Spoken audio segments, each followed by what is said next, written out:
இரும்பு சல்பியூரிக் அமிலத்துடன் வினைபுரியும் போது என்ன விளைபொருள் உருவாகிறது? A. Ferrous sulphate, ferrous sulphate. B. Ferric oxide, ferric oxide.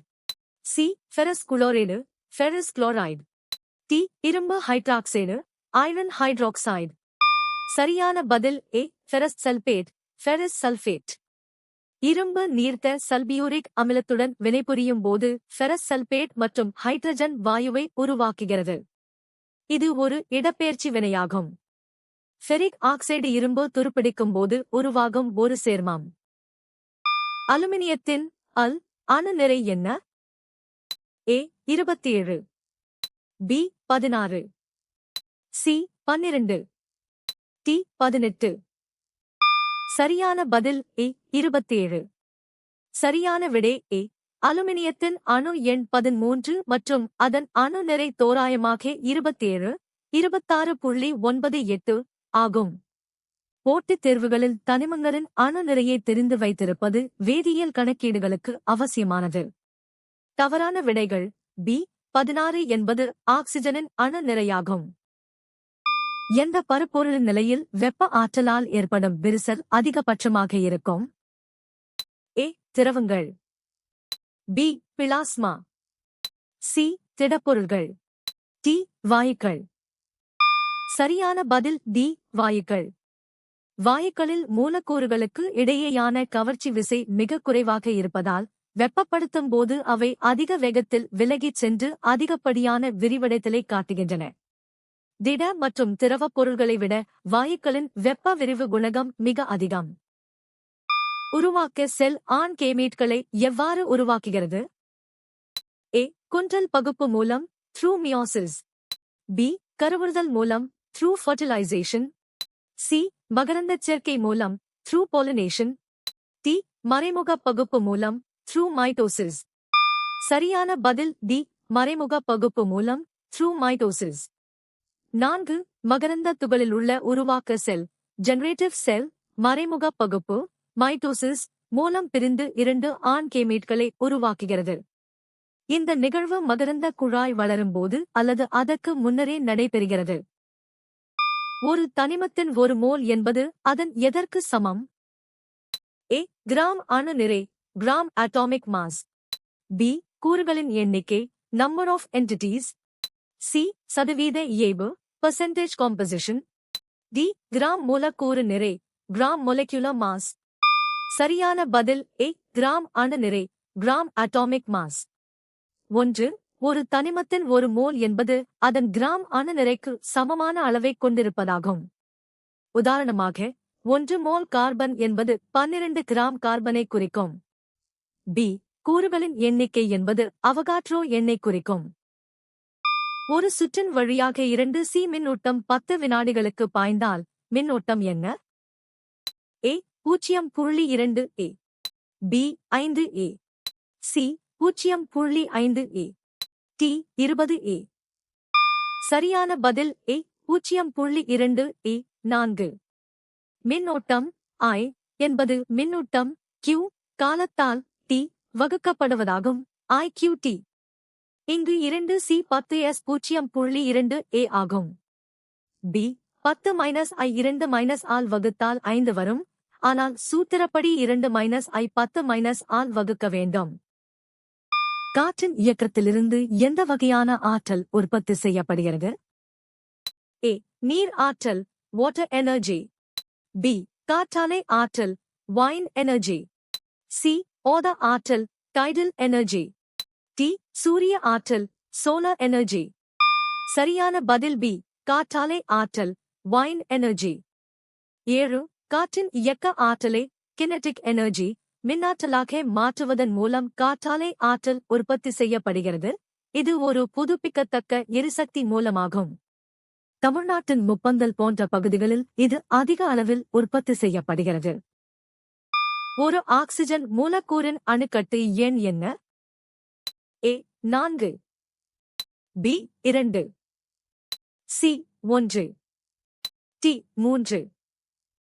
சரியான பதில் பி. 2. சரியான விடை. ஒரு மூலக்கூறில் உள்ள அணுக்களின் எண்ணிக்கையே அதன் அணுக்கட்டு எண் எனப்படும். ஆக்சிஜன் இயற்கையில் ஈரணு மூலக்கூறாக O2 காணப்படுவதால் அதன் அணுக்கட்டு எண் 2 ஆகும். தவறான விடைகள் A 4 என்பது பாஸ்பரஸ், B4 போன்ற தனிமங்களின் அணுக்கட்டு எண்ணாகும். ஒளி வினையின் எந்த விளைபொருள் தாலக்காய்டில் இருந்து குளோரோபிளாஸ்டின் ஸ்ட்ரோமாவுக்கு நகர்கிறது? A கார்போஹைட்ரேட்டுகள், கார்போஹைட்ரேட்ஸ். B ATP மற்றும் NADH. C O2. T CO2. சரியான பதில் B ATP மற்றும் NADH.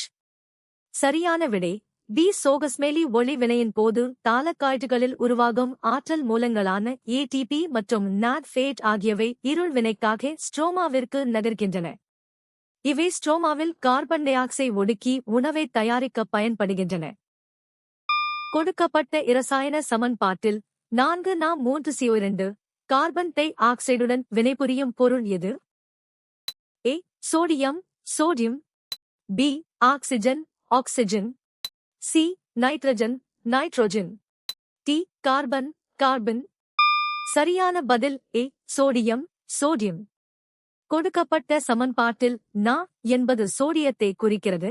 இது கார்பன் டை ஆக்சைடுடன் CO2 வினைபுரிகிறது. இந்த வினையில் சோடியம் ஆக்சைடு மற்றும் கார்பன் உருவாகின்றன. தமிழ்நாட்டில் உள்ள நெய்வேலியில் எந்த வகையான மின் நிலையம் அமைந்துள்ளது?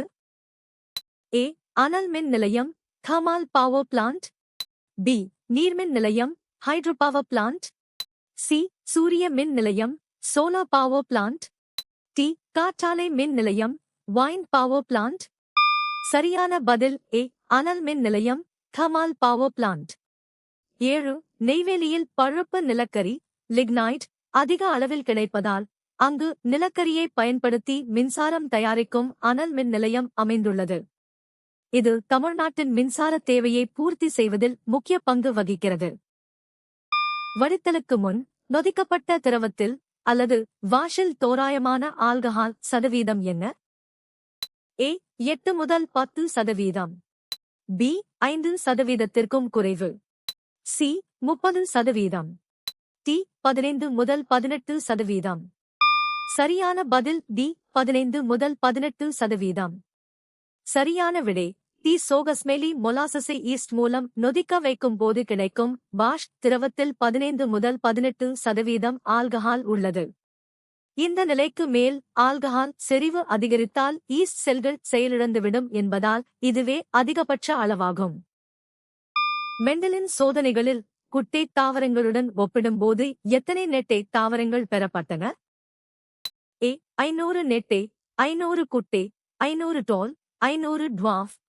B 787 நெட்டை, 277 குட்டை, 787 டால், 277 டுவார்ஃப். C 277 நெட்டை, 787 குட்டை, 277 டால், 787 டுவார்ஃப். T 1000 நெட்டை, 0 குட்டை, 1000 டால், 0 டுவார்ஃப். சரியான பதில் B 787 நெட்டை, 277 குட்டை, 787 டால், 277 டுவார்ஃப். கேள்வி 7. மெண்டல் தனது ஒரு பண்பு கலப்பு சோதனையின் ஏப்ரண்டு சந்ததியில் 3:1 என்ற விகிதத்தில் தாவரங்களைப் பெற்றார். இதில் 787 நெட்டை தாவரங்களும் 277 குட்டை தாவரங்களும் கிடைத்தன. இது தோராயமாக 2:84:1 விகிதமாகும். ஒரு காயத்தின் மீது ஹைட்ரஜன் பெராக்சைடை ஊற்றும் போது அது ஏன் நீராகவும் ஆக்சிஜனாகவும் சிதைகிறது? A இது மிகவும் நிலையான ஒரு சேர்மமாகும். B இது ஒரு சிதைவு வினை என்று உரை குறிப்பிடுகிறது. C இது ஒரு மீள்வினையாகும். T இது ஒரு வலிமையான அமிலமாக செயல்படுகிறது. சரியான பதில் B இது ஒரு சிதைவு வினை என்று உரை குறிப்பிடுகிறது. ஹைட்ரஜன் பெராக்சைடு H2O2 என்பது ஒரு நிலையற்ற சேர்மம். இது இரத்தம் அல்லது திசுக்களில் உள்ள கேட்டலேஸ் என்சைமுடன் வினைபுரியும் போது சிதைவடைகிறது. இந்த சிதைவு வினையின் விளைவாக நீர் மற்றும் ஆக்சிஜன் வாயு குமிழிகளாக வெளியேறுகின்றன. சக்காரம் எந்த பயிருடன் தொடர்புடையது? A கரும்பு, சுகர்கேன். B அரிசி, ரைஸ். C நிலக்கடலை, கிரவுண்ட்நட். T கோதுமை, வீட். சரியான பதில் ஏ கரும்பு சுகர்கேன். சரியான விடை ஏ சோகஸ்மெலி சக்காரம் அபிசினானம் சச்சரும் ஆஃபிஷ்னரும் என்பது கரும்பின் தாவரவியல் பெயராகும். இது போயேசி போசி குடும்பத்தைச் சேர்ந்த ஒரு முக்கியமான சர்க்கரை உற்பத்தி பயிராகும். உயிர்வழித் தோற்றக் கோட்பாட்டை முன்மொழிந்தவர் யார்? A Louis Pasteur Louis Pasteur. B Robert Hooke Robert Hooke. C Gregor Mendel Gregor Mendel. D Charles Darwin Charles Darwin. சரியான பதில் A Louis Pasteur Louis Pasteur. Louis Pasteur உயிருள்ளவை ஏற்கனவே உள்ள உயிருள்ளவைகளிலிருந்து மட்டுமே உருவாகின்றன என்ற கோட்பாட்டை நிரூபித்தார். இது தன்னிச்சை தோற்ற கோட்பாட்டை தவறென்று மெய்ப்பித்தது. ராபர்ட் ஹூக் முதலில் செல்லைக் கண்டறிந்தவர். பின்வரும் எந்த வகை பாரன்கேமா செல்களில் செல் இடைவெளிகள் இல்லை? ஏ பஞ்சு parenchyma spongy parenchyma. B palisade parenchyma palisade parenchyma. C புறத்தோல் செல்கள் எபிடெர்மிஸ் செல்ஸ். டி புல்லிஃபார்ம் செல்கள் புல்லிஃபார்ம் செல்ஸ். சரியான பதில் B palisade parenchyma palisade parenchyma. 3 சரியான விடை பி சோகஸ்மெலி பாலிசேட் பாரன்கேமா செல்கள் நெருக்கமாக அமைந்திருப்பதால் அவற்றுக்கிடையே செல் இடைவெளிகள் காணப்படுவதில்லை. இவை இலைகளின் மேல்புறத் தோலுக்கு கீழே அமைந்து ஒளிச்சேர்க்கைக்கு முக்கிய பங்கு வகிக்கின்றன. கடின நீர் சோப்பின் செயல்திறனை எவ்வாறு பாதிக்கிறது? ஏ அது அதன் நிறத்தை மாற்றுகிறது. பி அதற்கு எந்த விளைவும் இல்லை. சி அது அதன் செயல்திறனை குறைக்கிறது. டி அது அதன் செயல்திறனை அதிகரிக்கிறது. சரியான பதில் சி அது அதன் செயல்திறனை குறைக்கிறது. 4 கடின நீரில் உள்ள கால்சியம் மற்றும் மெக்னீசியம் அயனிகள் சோப்புடன் வினைபுரிந்து கரையாத ஸ்கம் என்ற படிவை உருவாக்குகின்றன. இதனால் சோப்பு நுரையை தராமல் அதன் துப்புரவு செய்யும் திறன் குறைகிறது. நீங்கள் எத்தனை சரியாக பதிலளித்தீர்கள்?